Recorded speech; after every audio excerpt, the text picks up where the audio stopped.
Assalamualaikum warahmatullahi wabarakatuh.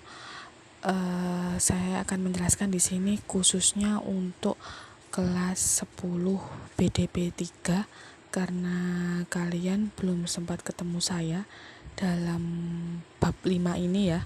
Belum sempat ketemu saya tatap muka sama sekali. Kalau alhamdulillah kelas BDP 10, BDP 1 dan 2 sudah sempat ketemu saya. Dan itu pun masih banyak yang kurang sesuai sama maksud dari tugas dan materi yang saya berikan. Jadi kan kalau minggu lalu kan saya sempat share supaya kalian bisa ngerangkum dalam bentuk mind mapping ya.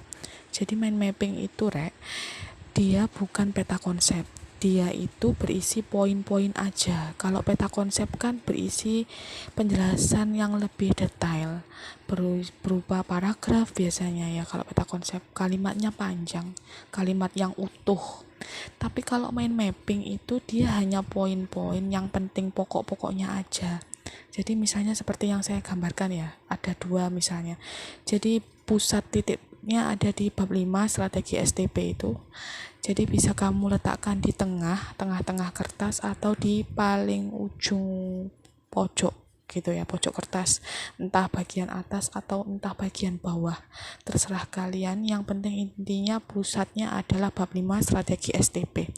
Terus itu bercabang lagi menjadi STP, segmentasi, targeting, dan positioning.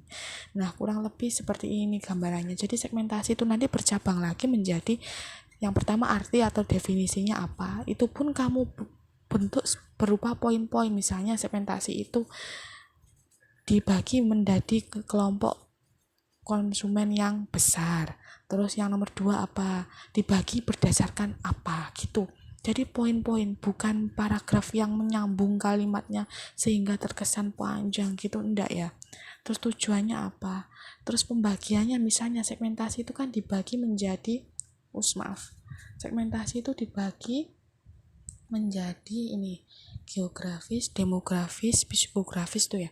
Kalau geografis maknanya apa? Berarti dibagi menurut apa? Lalu contohnya sesuai iklim. Iklim itu contohnya misal apa? Kamu beri contoh produk supaya lebih nyabangnya lebih banyak sehingga nggak ada area kosong yang sia-sia. Misalnya iklim yang negara yang beriklim 4 musim itu butuh produk sepatu bot, jaket bulu. Tapi kalau ke Indonesia kan enggak gitu loh. Di Indonesia enggak butuh pemanas ruangan seperti di Jepang. Jadi kamu bisa sertakan contoh produknya di cabang yang selanjutnya. Begitu juga untuk positioning. Positioning itu kan artinya ada 3 poin ya. Apa 3 poin kalau di buku paketmu? Itu adalah benefit, advantage, sama apa satunya? Maaf saya agak lupa, sama difference sepertinya ya. Nah itu kamu tulis poin-poinnya 3 hal itu, ndak perlu kalimat utuh yang membentuk dalam satu paragraf ya. Itu untuk poin tugas mind mapping. Yang merasa ndak sesuai, kurang sesuai sama yang saya gambarkan ini, masih berupa peta konsep misalnya, silahkan diganti. Atau kalian kalau memang ndak bersedia untuk mengganti ya siap, silahkan tuliskan keterangannya di kolom komentar GCR. Nanti saya akan beri nilai ya, otomatis ya harus seadanya kan memang yang kalian buat peta konsep ya, bukan mind mapping. Tapi kalau kalian mau ganti it's okay, saya tidak masalah. Terus ini selanjutnya adalah tugas kedua. Ini nanti saya sediakan kantong tugas ya. Jadi tugas kedua ini nomor 1 sampai 4.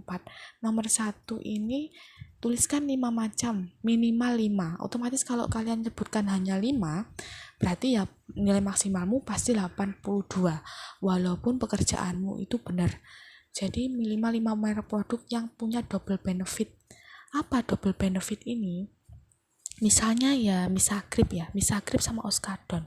Misagrip itu sejak awal mula luncur dia terkenal sebagai obat flu, tapi kalau sekarang batuk pun disediakan juga oleh varian Misagrip flu dan batuk. Oskadon dulu hanya Oskadon sakit kepala tok yang terkenal pertama kali meluncur, tapi sekarang juga ada Oskadon SP untuk nyeri otot dan sendi, sehingga terbentuk di benak konsumen tuh pemikiran bahwa nggak perlu ganti merek obat yang lain, beli merek obat yang lain kalau misalnya sakit gigi dan nyeri punggung. Cukup hanya beli Oskadon. Positioning kan intinya membentuk ingatan dalam benak konsumen, memposisikan produk kita sebagai produk yang seperti apa di benak konsumen gitu loh. Kalau kalian mendengar kata Hermes, mendengar kata Ducati misalnya untuk yang cowok, pasti yang terbayang di benak kalian apa? Branded, dia mahal. Hermes itu barang fashion yang mahal, Ducati itu barang otomotif, merek otomotif yang mahal gitu. Itu jadi positioning ya. Yang nomor 2, carilah minimal 5 jenis produk. Ini jenis ya, bukan merek. Jenis produk yang merupakan hasil diferensiasi. Nah, produk ori sama produk different. Jadi nanti silakan kumpulkan dalam bentuk kolom tabel seperti ini. Misalnya saya kasih contoh di sini. Produk ori French fries diolah menjadi produk different. Different itu kan produk yang berbeda dari produk asal, yaitu kentang ulir. Yang kedua ada cincau sama capcin. Orinya cincau, zaman dulu kan cuma cincau, es cincau biasa itu aja udah seger, udah laris. Tapi kalau sekarang kan diolah, ditambahi varian rasa coklatate, vanilla latte gitu, sehingga menjadi cappuccino cincau. Nah, silakan kalian cari jenis produk yang lain minimal 5 yang seperti ini. Terus misalnya lagi kan yang saya contohkan itu ya, sedap sama Indomie. Kalau sedap kan lebih menonjolkan efek kriuk dan koyanya yang lebih banyak. Differentnya dari produk Indomie, pembeda different itu. Nah, soal nomor 3, minimal 5 merek produk. Merek ya ini saya minta yang berdasarkan kelas produk, kelas berdasarkan pendapatan pembelinya. Saya dikasih contoh di sini adalah pendapatan menengah. Maaf, ini saya terbalik sepertinya nulisnya ya. Pendapatan menengah harusnya Avanza, pendapatan atasnya Pajero. Jadi pendapatan atas itu mampu untuk membeli mobil Pajero, pendapatan menengah hanya mampu untuk membeli mobil merek Avanza. Pajero dan Avanza kan sejenis sama-sama merek otomotif mobil ya. Jadi silakan cari 5 merek produk sejenis yang lain tapi diklasifikasikan berdasarkan gaji pendapatan konsumen pembelinya. Yang soal terakhir nomor 4 ini silakan lihat di halaman 85 paling bawah. Itu adalah positioning berdasarkan pesaing ya. Kalau di buku paketmu silakan cari minimal 3 merek berdasarkan tagline atau slogan produknya. Saya contohkan yang di buku paketmu itu ada produk sama-sama obat masuk angin, bintang 7 sama tolak angin. Nah, kalau slogannya bintang 7 kan orang bejo minum bintang 7. Kalau slogannya tolak angin, orang pintar minum tolak angin. Cari produk yang seperti itu minimal 3 yang sejenis ya.